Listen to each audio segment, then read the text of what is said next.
পশ্চিমবঙ্গের মূর্খ বিজেপি নেতাদের জন্য আরও একটি ঘটনা তুলে ধরা যাক।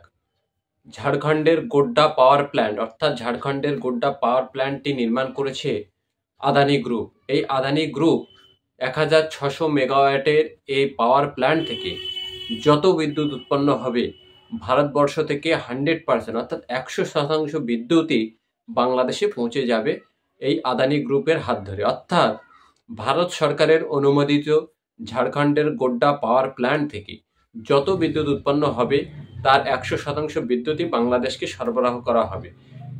এটি গতকাল চুক্তি স্বাক্ষরিত হয়েছে। এখন যে সমস্ত বাঙালি বিজেপি নেতারা, শুভেন্দু অধিকারী, ভালো করে শুনে রাখুন।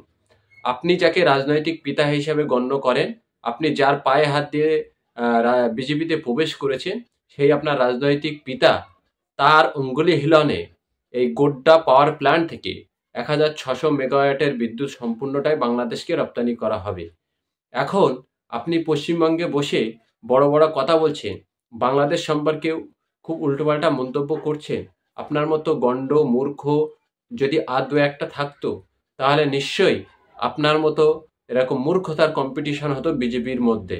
আপনি প্রতিবাদ করলে দিল্লিতে গিয়ে প্রতিবাদ করে বলুন কেন আদানি গ্রুপের এই পাওয়ার প্ল্যান্ট থেকে সমস্ত বিদ্যুৎ বাংলাদেশকে সার্ভিস করা হবে। বাংলাদেশ আমাদের দেশ সম্পর্কে এত খারাপ খারাপ মন্তব্য করার পরেও কেন কেন্দ্রীয় সরকার মুখে লিউকোপ্লাস মেরে রয়েছে?